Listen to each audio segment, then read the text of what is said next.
ألف لام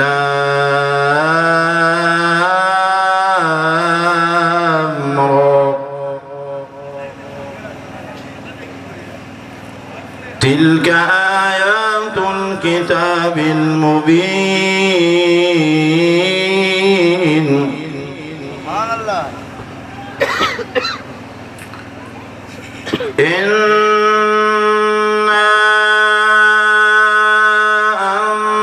أنزلناه قرآنا عربيا لعلكم تعقلون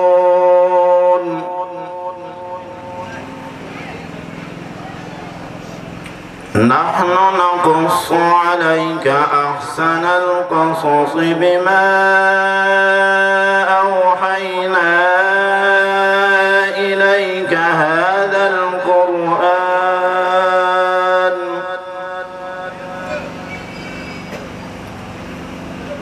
وإن كنت من قبله لمن الغافلين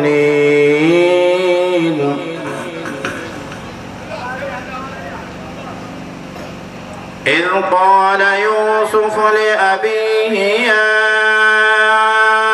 أبت إني رأيت 11 كوكبا والشمس والقمر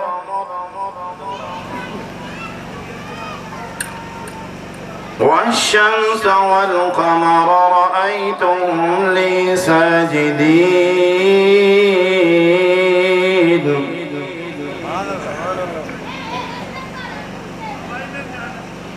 قال يا بني لا تقصص رؤياك على إخوتك فيكيدوا لك كيدا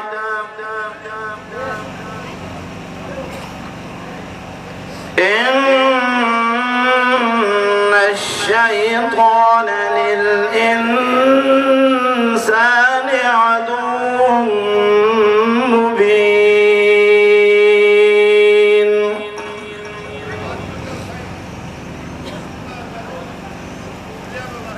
وكذلك يجتبيك ربك ويعلمك من تأويل الأحاديث ويتم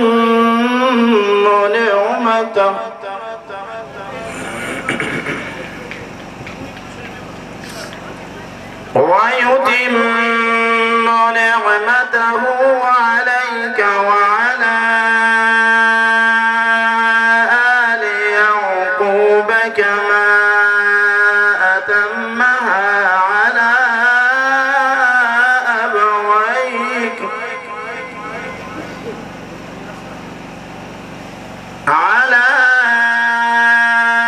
أبويك من قبل إبراهيم وإسحاق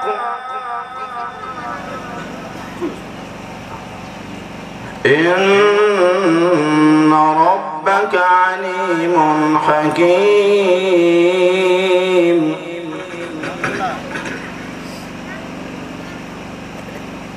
لقد كان في يوسف وإخوته آيات للسائلين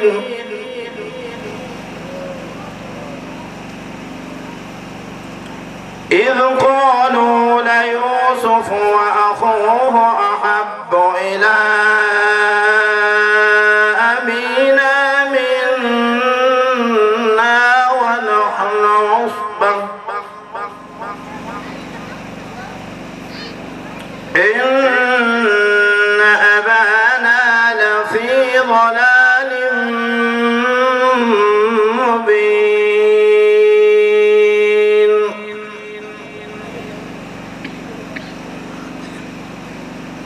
بسم الله الرحمن الرحيم إذا السماء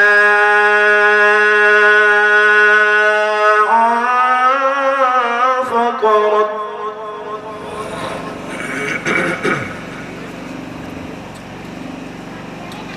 إذا السماء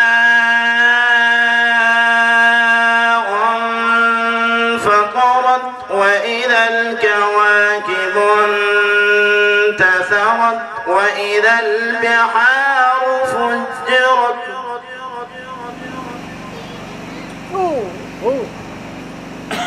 وإذا القبور بعثرت علمت نفس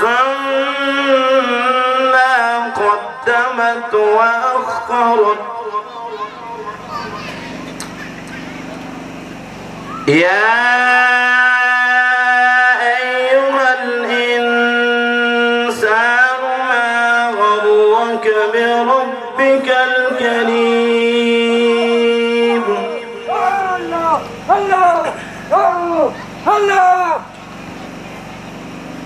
الذي خلقك فسواك فعدلك في أي صورة ما شاء ركبك كلا بل تكذبون بالدين وإن عليكم لحافظين كراما كاتبين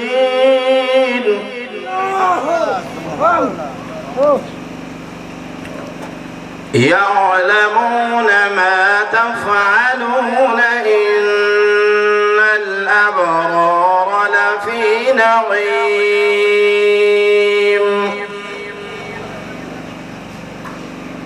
وإن الفجار لفي جحيم يصلونها يوم الدين وما هم عنها بغائبين وما أدراك ما يوم الدين ثم ما أدراك ما يوم الدين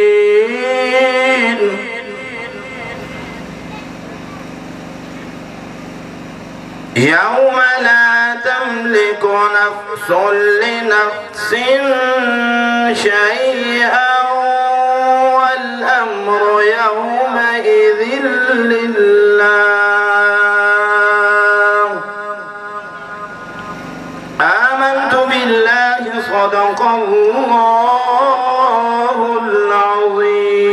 العظيم صل على رسوله الكريم أما بعد فأعوذ بالله من الشيطان الرجيم بسم الله الرحمن الرحيم يا أيها الذين آمنوا قوا أنفسكم وأهليكم نارا وقال الله تبارك وتعالى في شان حبيبه مخبرا وآمرا إن الله وملائكته يصلون على النبي يا أيها الذين آمنوا صلوا عليه وسلموا تسليما اللهم صل على سيدنا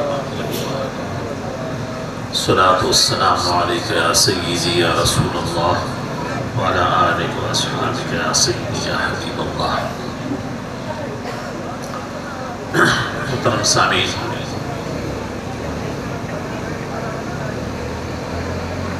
اللہ رب العزت کی ایک اٹل فیصلے کے مطابق جو کہ ہر نفس نے موت کا ذائقہ چکھنا ہے، یہ صاحبزادہ صاحب اس دنیا سے اس فرق کے علاوہ کہ عمر، بڑھاپا یا کوئی بھی شرط ہو، وہ اس دنیا سے رحلت کرنے، اور اگر دنیا میں کسی کو فضیلت یا بہتری کی وجہ سے لمبا وقت دیا جاتا تھا تو شاید سب سے لمبا عمر حضرت رسول اکرم صلی اللہ علیہ وآلہ وسلم کا ہوا کرتا تھا۔ رب ہے اور اس کی فیصلے کے مطابق حضور صلی اللہ علیہ وآلہ وسلم بھی اس دنیا سے 63 سال زندگی گزار کے تشریف لے کے گئے اور آخرت کی زندگی اختیار کر دیا۔ بیٹھو بیٹھو۔ سبحان اللہ۔ یہ کہ موت سب کے لیے آنا ہے، اور کیا موت کے آنے کے بعد جو زندگی ہے اور جو وقت ہے، اور یہ جو 2 گز کے جگہ انسان کے لیے بن جاتا ہے، کیا یہ صرف ایک پروسیس ہے؟ چونکہ ان کا جسم خراب ہو رہا ہے، کیا اس کو ہم صرف اس لیے دفناتے ہیں؟ اس طرح کا نہیں ہے۔ اللہ رب العزت نے جب سے آدم علیہ السلام کو پیدا کیا اور قابل نے حابل کو قتل کیا، پھر اس کو پتہ نہیں لگ رہا تھا کہ میں اس اپنی بائی کی خون اور جسد کو اب کیسے چھپا دوں۔ اللہ رب العزت نے 2 قوموں کی صورت پہ بھیجوا دیا، اور ایک نے دوسرے کو قتل کیا، پھر تھوڑا زمین کھود لیا، اس میں ڈال کر اوپر سے مٹی ڈالا۔ قابل کو پتہ لگ گیا کہ بائی کو کی جسم کو اس طرح دفنانا ہے، اس نے زمین کھودا اور ادھر دفن کیا۔ اس وقت سے قیامت کے دن تک اللہ رب العزت کی احکامات جو آدمی مانتا ہے وہ اپنی میتوں کی تدفین کرتا ہے۔ لیکن یہ قبر یہ اول منزل ہے منزل آخرت سے۔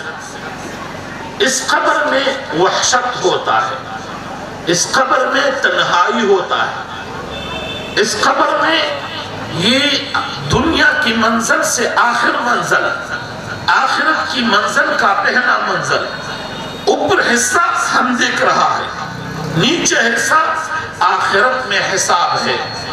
ہم باہر سے صرف اس کا مٹی دیکھ سکتا ہے، اہلی نظر و اہلی بصیرت اس کی آخرت کا حالت دیکھ سکتا ہے۔ لیکن یہ قبر 2 حالت رکھتا ہے، یا یہ حالت جنت کی باغوں میں سے ایک باغ ہوتا ہے، اور یا یہ جہنم کی کٹوں میں سے ایک کٹا ہوتا ہے۔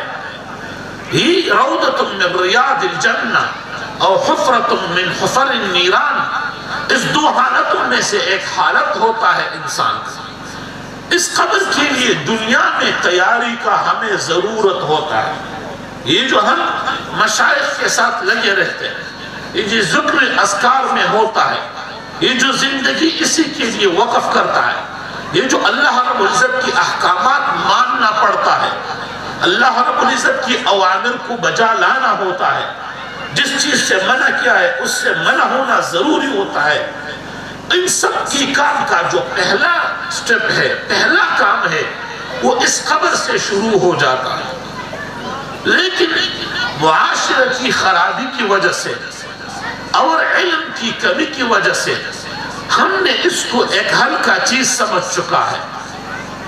اگر پچھلی صحابہ کرام کی وقت کو دیکھا جائے، رسول اکرم صلی اللہ علیہ وآلہ وسلم کی زندگی کو دیکھ لیا جائے، تو یہ قبر انتہائی سخت موقف رکھتا ہے۔ حضرت عثمان رضی اللہ تعالی عنہ، جس کے لیے 2 دفعہ اس طرح جنت کی بشارت دیا گیا ہے کہ اے عثمان، اس کے بعد تم کچھ بھی نہ کرے پھر بھی تم جنت میں جاؤ گے، اس حالت میں بھی وہ آ کر قبر کے سرانے کھڑے ہو کر مبارک اتنے روتے تھے کہ داڑھی مبارک تر ہو جاتا تھا۔ کسی نے پوچھا، امیر المؤمنین، جنت کی یادداشت ہو جاتا ہے، جہنم کی بات ہوتا ہے، آپ کا رونا اتنا سخت نہیں ہوتا ہے جتنا تم قبر کو دیکھ کر روتے ہیں۔ وہ فرمائے یہ اول منزل ہے منزل آخرت کا، اگر یہ ٹھیک رہا آخرت آگے سب بے آسانی ہو جاتا ہے۔ اگر یہ سخت رہا آگے ہر سٹیپ میں سختی اور مشکل ہوتا ہے. ادھر انسان کو جب رکھتا ہے ایک پروسیس شروع ہو جاتا ہے. حدیث مبارکہ میں ہے جب آپ اپنی میت کو تدفین کریں، جب اس کا مٹی برابر ہو جائے، آپ اتنی دیر ادھر رک جائے جتنی ٹائم میں ایک اونٹ ذبح ہو کر اس کی کال اتارا جائے، اس کو پیس کرے، پھر اس کو تقسیم کرے، اتنی وقت تک اس کے ساتھ رہو. وجہ یہ ہے وہ ادھر تنہا ہے، ادھر وحشت ہوتا ہے، وہ نئی زندگی میں آ گیا، نیا دنیا میں آیا ہے. ادھر اس کو ڈر ہوتا ہے، خوف ہوتا ہے، تنہائی ہوتا ہے، وحشت ہوتا ہے. تو تھوڑی وقت کے لیے ادھر رہو تاکہ اس کو تھوڑا انس حاصل ہو جائے، تھوڑا عادت پڑ جائے. دیکھ لے کہ یہ میرا زندگی ہے، دیکھ لے کہ ادھر میں نے رہنا ہے.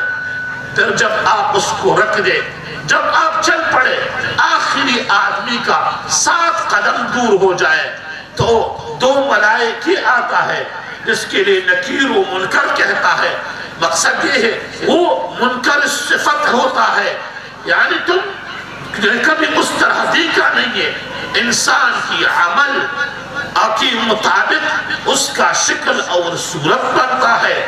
عمل برا ہے وہ دہشتناک صورت پر آتا ہے، اس کا رنگ کالا ہوتا ہے، آنکھ سبز ہوتا ہے، اس کی ایک ایک ناخن کئی گز دور زمین میں گھس کے آ جاتا ہے. وحشت کے ساتھ سخت آواز ہوتا ہے، جیسا آسمان میں آواز آتا ہے اس طرح کا وہ بات کرتا ہے. ہاتھ میں بڑی بڑی گرز ہوتا ہے، وہ چل کے آتا ہے، زمین ہلتا ہے، آ کر ٹھوکر دیتا ہے، انسان کو کھڑا کر دیتا ہے، بٹا دیتا ہے، جب سوال کرتا ہے لیکن لہجہ انتہائی سخت رکھتا ہے. دیکھتا ہے تیرا ایمان کتنا مضبوط ہے. تم نے وحشت دیکھا، سختی دیکھا، مشکل دیکھا، اس کی ہیبتناک شکل دیکھا، پھر بھی جب آپ سے پوچھتا ہے کہ تم ہیبت کی وجہ سے، وحشت کی وجہ سے، سختی کی وجہ سے کبھی یہ بھول تو نہیں گئے کہ تیرا رب کون ہے، ہاں تیرا دین کون ہے، تیرا کتاب کیا ہے، قبلہ کون سا ہے. آپ مسلمان تھے، وہ پوچھے گا من ربکا، ما دینکا، ما تقول فی حق شان هذا الرجل. اے نبی صلی اللہ علیہ وآلہ وسلم سوال کرتا ہے. اگر ایمان مضبوط ہے، اگر آپ ان سے یہ خوف محسوس ہوتے ہوئے بھی آپ نے یہ کر دیا کہ جو بھی حالت آ جائے میں خدا سے منکر تو نہیں ہو سکتا ہوں، میں اپنی دین سے منکر تو نہیں ہو سکتا ہوں، میں اپنے نبی سے منکر تو نہیں ہو سکتا ہوں، تو پھر انسان کی زبان چل پڑتا ہے. امام قرطبی لکھتا ہے تب جواب زبان پر آ جائے گا جب ان کا عمل دنیا میں آپ نے کر دیا ہے. حضور صلی اللہ علیہ وآلہ وسلم کی پہچان تب نصب نصیب ہو جائے گا جب ادھر سنتوں پر عمل کر دیا ہے. تب زمان پہ آ جائے گا کہ میرا رب اللہ ہے. اگر ادھر اس رب کا عبادت تو نے کر دیا ہے تب وہ زبان پر آ جائے گا. ادھر سوال ہوگا، ادھر جواب ہوگا.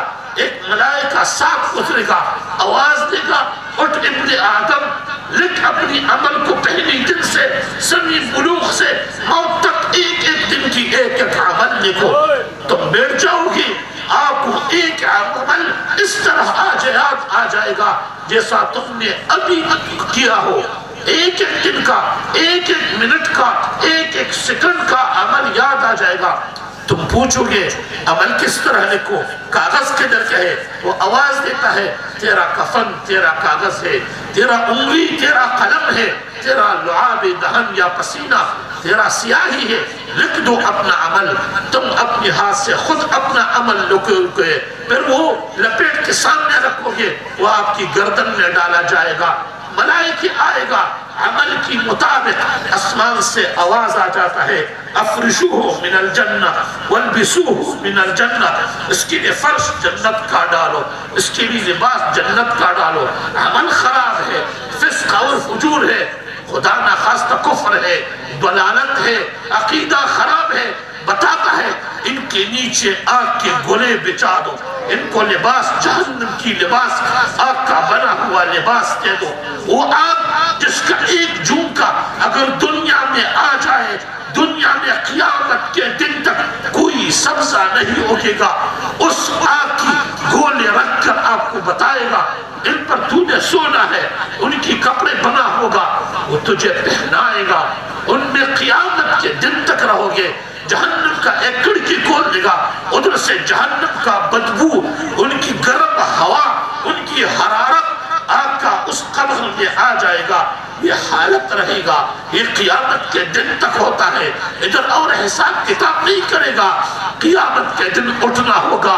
اس کے بعد آپ نے حشر کی میدان میں جانا ہوتا ہے، حشر کی میدان میں 1000 سال تک کھڑے رہنا پڑتا ہے، اور آسمان میں جو سورج ہوتا ہے وہ 2 نیزے کے مطابق یہاں ہاتھ بلند کرے تو اس سے لگ جائے، اتنا نزدیک ہوگا۔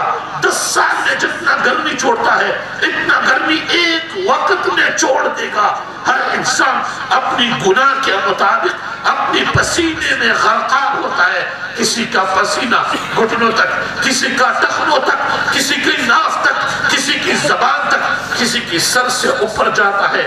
تفاوتی عمل کے ساتھ تفاوتی عذاب ہوتا ہے، جتنا عذاب مختلف ہوتا ہے، اجاز گناہ مختلف ہوتا ہے، اتنا عذاب بھی مختلف ہوتا ہے۔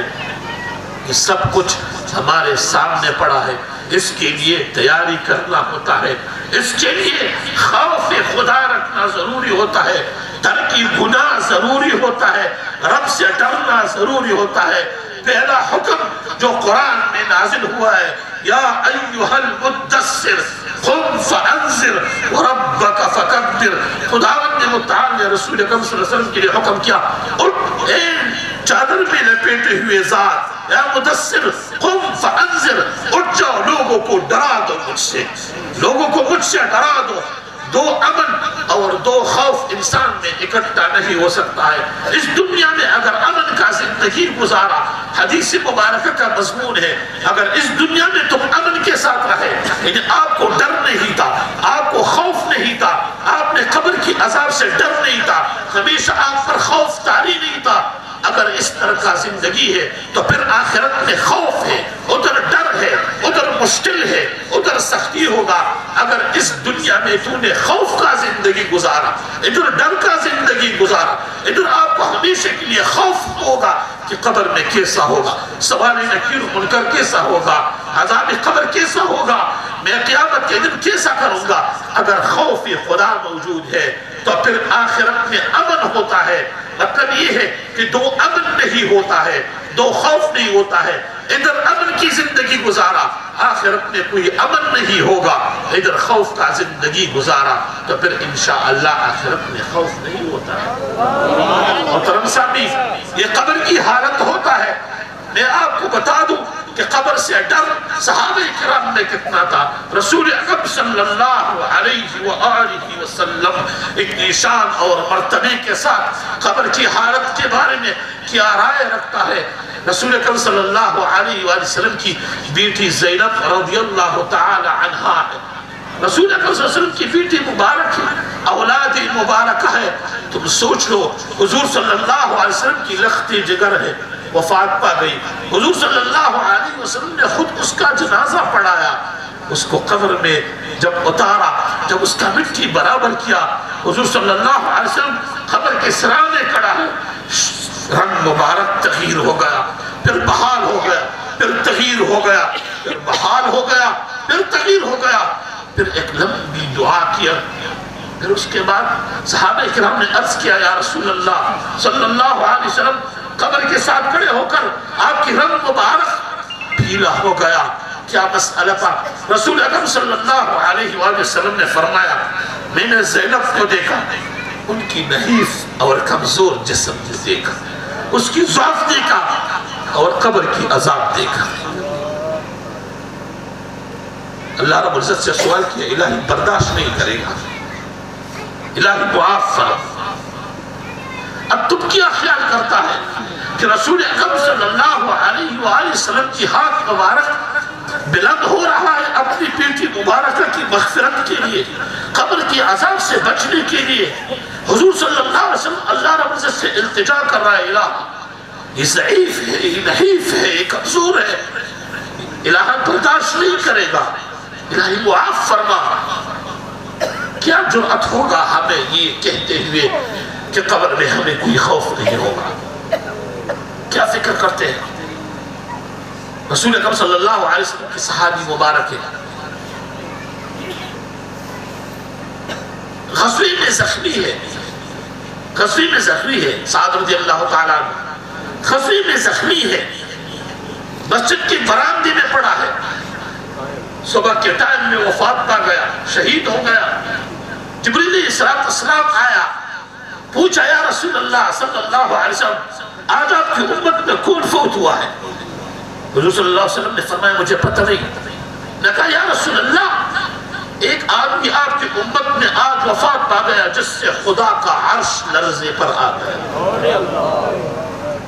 حضور صلی اللہ علیہ وسلم نے صحابہ کرام سے پوچھا کون وفات پا گئے؟ باہر چلیں گے پوچھنے کے لیے، دیکھا کہ مسجد کی برآمدے میں پڑا صحابی جو غزوے میں شدید زخمی تھے، وہ شہید ہو چکا ہے، اس کا جنازہ تیار ہو گیا۔ حضور صلی اللہ علیہ وسلم اس کے جنازے پر چل پڑا۔ حضور صلی اللہ علیہ وسلم پنجوں کے بل جا رہا ہے۔ صحابہ کرام نے پوچھا یا رسول اللہ آپ پورا قدم کیوں نہیں رکھتا ہے؟ حضور صلی اللہ علیہ وسلم نے فرمایا آج اس صحابی کی جنازے کے لیے اتنی ملائکے آ چکا ہے کہ مجھے قدم رکھنے کا جگہ نہیں مل رہا۔ جب اس کا تدفین ہو گیا حضور صلی اللہ علیہ وآلہ وسلم نے اس کے لیے لمبا دعا کیا، اور پھر حضور صلی اللہ علیہ وسلم نے فرمایا کہ اس پر قبر آ گیا، دونوں طرف سے آ گیا، اس کی ایک طرف کی پسلیاں دوسری کی طرف کی پسلیوں سے نکل گئے، اتنا دبا دیا۔ پھر فرمایا اگر کسی کو اس وقتی قبر سے نجات ہوتا تھا تو آج اس کے لیے ہو جاتا۔ یہ ہمارے سامنے ہوتا ہے، کیا تیاری ہے اس کے لیے؟ کیا خوف ہے اس کے لیے؟ یا ایوہ الانسان ما غرک بربک الکریم الذی خلقک فسواک۔ کون سا جرأت ہے جو ہمیں خدا پر دیتا ہے؟ کیا خوف خدا کی وجہ سے غیبت چھوڑ دیا؟ کیا خوف خدا کی وجہ سے حرام چھوڑ دیا؟ کیا خوف خدا کی وجہ سے ترک گناہ آ گئے؟ کیا خوف خدا کی وجہ سے دوسروں کا حق کھانا آ گئے چھوڑ دیا؟ یہ قبر ہے، حضور صلی اللہ علیہ وسلم کا صحابی مبارک ہے، تدفین کیا، دیکھو صحابی ہے تدفین کیا۔ اب یہ اہل سنت والجماعت کا عقیدہ ہے کہ دنیا کے سارے غوث قطب ابداد ابداد سب اکٹھے ہو جائے، یہ ایک صحابی کی برابر نہیں ہے۔ وہ صحابی کو تدفین کیا، حضور صلی اللہ علیہ وسلم حدیث مبارکہ میں آتا ہے ایک چھوٹا سا تنگ ہاتھ میں سر جھکائے ہے، زمین پر لکیریں بنا رہا ہے اور آنسو مبارک گر رہا ہے۔ حضور صلی اللہ علیہ وسلم قبر کو دیکھ کر آنسو بہا رہا ہے۔ کیا میرا اور آپ کا بھی آنسو بہ رہا ہے؟ کیا قبر کو دیکھ کر ہم بھی عبرت حاصل کر رہا ہے؟ کیا قبر کو دیکھ کر ہمیں بھی خوف ہوتا ہے؟ کیا کسی کی قبر کسی کے جنازے کو کندھا دے کر یہ احساس ہو جاتا ہے کہ ایک دن میری قبر لاش کو بھی کندھا دیا جائے گا، اس کو بھی اتار دے گا، اور اسی طرح جیسے آج ہم غفلت کر کے اس سے ہٹ جاتا ہے اور پھر اس کو یاد نہیں کرتا ہے، ہمیں بھی کوئی یاد نہیں کرے گا۔ حضور صلی اللہ علیہ وسلم کے ہاتھ میں ایک چھوٹا سا تنکا ہے، وہ زمین پہ لکیریں بناتا ہے اور آنسو گرتا ہے، اور آخر میں فقط اتنا فرمایا اخوانی فلمثل ھذا فاعدوا، بھائیو اس طرح جگہ کے لیے تیاری کر دو۔ محترم بھائیو بہت ایک اٹل فیصل ہے، کیا ہم اس انتظار میں ہیں کہ بوڑھا ہو جائیں گے ضعیف ہو جائیں گے توبہ کریں گے؟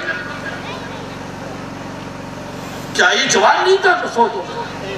کیا آپ لوگ کے گھروں میں بچے فوت نہیں ہوتا ہے؟ کیا جوان فوت نہیں ہو رہا؟ کیا سب لوگ کو بوڑھے ہو کر فوت ہو رہا ہے؟ اس طرح کا نہیں ہے، لیکن یہ بھی بات یاد رکھو کہ ابھی سے توفیق نہیں ہے، کیا بوڑھا ہو کر پھر توفیق ہوگا؟ یہ کیا سوچ ہے ہمارا، کیا فکر ہے ہمارا؟ تو بس اس قبر میں انسان سے پوچھا جائے گا، اور یہ حدیث مبارکہ کا مضمون ہے کہ جب ملائکہ نکیر و منکر آتا ہے انسان کے لیے، تو اگر انسان کے پاس نماز ہے، اگر انسان کے پاس روزہ ہے، اگر انسان کے پاس زکوٰۃ ہے، اور اگر انسان کے ساتھ احسان ہے، تو یہ انسان کی چاروں طرف ان سے ایک رحمت کی ملائکہ بن کے قبر میں کھڑے ہو جائیں گے۔ جب نکیر و منکر آتا ہے، وہ دائیں طرف سے آ جائے تو دائیں طرف انسان کا نماز کھڑا ہوگا، وہ کہے گا اس طرف سے نہ آ جاؤ، یہ انسان صحیح نماز پڑھتے تھے اور ہم ابھی آپ کو ادھر آنے نہیں دیں گے۔ وہ بائیں طرف سے آئے گا تو روزہ کھڑے ہوں گے، وہ بتائے گا یہ انسان آ کر صحیح روزہ رکھتے تھے، ہم آپ کو آنے نہیں دیں گے۔ وہ سر کی طرف سے آئے گا، زکوٰۃ کھڑا ہوگا، وہ کہے گا یہ زکوٰۃ دے رہے تھے، ہم آپ کو آنے نہیں دیں گے۔ یہ پاؤں کی طرف سے آئے گا، تو اگر اس انسان نے رشتہ داروں کے ساتھ، غریبوں کے ساتھ، مسکینوں کے ساتھ احسان کیا ہے تو وہ احسان کی ملائکہ کھڑے ہوں گے، اس کو کہے گا کہ آپ کو آنے نہیں دیں گے۔ اس کے بعد وہ نکیر و منکر کہے گا کہ دیکھو نا، ہم نے بھی تو اپنا پروسیس پورا کرنا ہے نا، ہمارا بھی تو ایک ڈیوٹی ہے، اس کو پورا کرنا ہے، پھر ہمیں اجازت دے دے کہ ہم آ جائیں۔ پھر اس کو بتائے گا تم آ جاؤ، لیکن اس کے ساتھ سختی نہ کرو، نرمی کرو۔ کہنے کا مقصد یہ ہے قبر کی عذاب سے خلاصی کے لیے ہمیں ایک جد و جہد کرنا پڑتا ہے، قبر کی عذاب سے بچنے کے لیے، اس کی وحشت سے بچنے کے لیے، اس کی تنہائی سے بچنے کے لیے ادھر سے ہمیں تیاری کرنا ہوگا کہ ادھر روشنی ہو، ادھر لباس ہو، ادھر کھانے پینے کا سامان ہو، ادھر رہائش کا سامان ہو، ادھر ہمارے لباس اور بستر اور سامان موجود ہو، وہ ادھر سے کرنا پڑتا ہے۔ حدیث مبارکہ ہے، حضور صلی اللہ علیہ وآلہ وسلم 2 قبروں میں سے گزر رہا ہے، مشہور واقعہ ہے، 2 قبروں میں سے گزر رہا ہے۔ پوچھا یہ قبر کس کا ہے؟ یہ دونوں قبر، یا رسول اللہ فلان اور فلان کا ہے۔ دونوں صحابہ کا نام لے لیا، حضور صلی اللہ علیہ وسلم نے فرمایا یہ دونوں معذب ہے، دونوں کو عذاب دیا جا رہا ہے، اور پھر فرمایا کوئی بڑا بات بھی نہیں ہے، یعنی بظاہر لوگوں میں یہ بات بڑا نہیں ہے، لیکن خدا کے نزد وہ بڑا ہے۔ ایک جو ہے وہ پیشاب کے ساتھ احتیاط نہیں کرتے تھے، پیشاب اس کی کپڑوں کو لگتا تھا، احتیاط نہیں کرتے تھے۔ آج ہمارے معاشرے میں لوگ جا کر واش روم میں جاتا ہے اور پانی سے استنجا کر کے جب اٹھ جاتا ہے تو استبرا نہیں کرتا ہے، یعنی پھر کوئی ٹشو وغیرہ پکڑ کے جو بعد میں 1 2 3 قطرے آئے گا اس کو خشک نہیں کرتا ہے، وہ کپڑوں کو لگ جاتا ہے، کپڑے بے نماز ہو جاتا ہے، اس کے ساتھ پھر نماز نہیں ہوتا ہے۔ حضور صلی اللہ علیہ وسلم نے فرمایا کہ ایک نے اپنے کپڑوں کے ساتھ احتیاط نہیں کیا، پیشاب کے بارے میں احتیاط نہیں کیا، اور دوسرے کا عمل اتنا ہے کہ وہ چغلی کر رہے تھے، ایک کے بعد دوسرے تک پہنچانا کرتے تھے۔ آج تو ہمارا عادت بن چکا ہے، کسی کو میں نے کہا بھائی فلان نے اس طرح بول رہا تھا، اس کو ایک اس کا بات اور اس کو اس کا بات کہنا یہ معمول بن چکا ہے۔ ان کے لیے عذاب ہو رہا تھا قبر میں۔ حضور صلی اللہ علیہ وسلم نے ایک شاخ لے لیا کھجور کا، اس کو 2 حصوں میں تقسیم کیا، دونوں قبروں کے اوپر رکھ دیا، اور پھر فرمایا جب تک یہ سبز رہے گا ان پر تخفیفی عذاب ہوگا، عذاب کم ہوگا۔ کہنے کا مقصد اتنا ہے کہ ہمیں تیاری کرنا ہوتا ہے ان جگہ پر جانے کے لیے۔ دیکھو نا، ہمارے فقہ کا ایک مسئلہ ہے کہ جب آپ جنازہ لے کے جا رہا ہے تو اس وقت میں ذکر کرنا بھی مکروہ ہے، ذکر کرنا بھی مکروہ ہے۔ گرچہ آج کل ہمارے معاشروں میں یہ ہے کہ پیچھے لوگ ذکر کرتا ہے، لیکن فقہ کی سب کتابوں نے لکھا ہے کہ جب جنازہ لے کے جا رہا ہے تو ادھر آپ نے ذکر بھی نہیں کرنا ہے۔ یہ وقت کس چیز کا ہے؟ فکر کرنے کا ہے، سوچنے کا وقت ہے کہ یہ جنازہ جا رہا ہے، کل ہمارا جنازہ جائے گا، ہم اسی قبر میں اتریں گے، اس قبر میں ہم سے پوچھ گچھ ہوتا ہے، ہمارے ہر عمل کے بارے میں، ہر ایک عمل، ہر ایک منٹ، ہر ایک لمحہ اس کے بارے میں ہم سے پوچھ گچھ ہوتا ہے۔ اس کے لیے تیاری کرنا پڑتا ہے۔ محترم ساتھی، کہنے کا مقصد یہ تھا، مشائخ کے ساتھ وابستگی کا مقصد کیا ہوتا ہے؟ آخرت سے نوارنا ہوتا ہے۔ پھر ایک بات کی طرف آپ لوگوں کو زیادہ متوجہ ہونا چاہیے، وہ یہ ہے کہ دیکھو، ہر عمل کے لیے اخلاص ضروری ہے، ہر عمل کے لیے اخلاص ضروری ہے۔ نیک عمل بھی تب قبول ہے جب آپ کا اخلاص خالص للہ کے لیے ہو، خالص اللہ رب العزت کے لیے ہو، ورنہ نیک عمل بھی اللہ رب العزت کی طرف سے رد ہے۔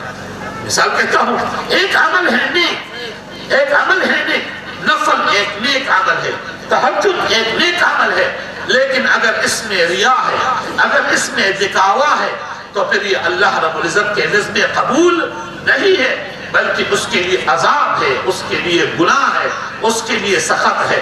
بس نیک عمل ہے تو اس کے لیے پھر ایک اچھی نیت کا ضرورت ہوتا ہے، یعنی اس میں یہ ضروری ہے کہ آپ کا اس میں نیت صرف خالص للہیت ہو، اس میں صرف یہ فکر ہو کہ یہ اللہ رب العزت کی رضا کی خاطر ہے اور کسی دوسری خاطر نہیں ہے۔ حضور صلی اللہ علیہ وسلم کے زمانے میں لوگوں نے ہجرت کیا، اور ہجرت کی وقت میں بھی اگر اس کے لیے ہجرت کے وقت بھی اگر اس طرح کا ہے کہ اس میں نیت دوسرا آ گیا، تو اللہ رب العزت نے اس ہجرت کو بھی قبول نہیں کیا۔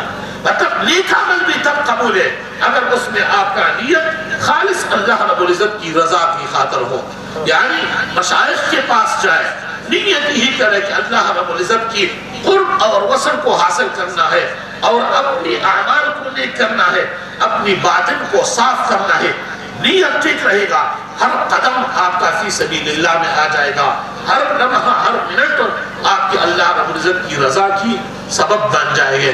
اللہ رب العزت صاحبزادہ محترم کی درجات کو بلند فرمائے، اور اللہ تبارک و تعالیٰ اس کی قبر کو منور فرما دے۔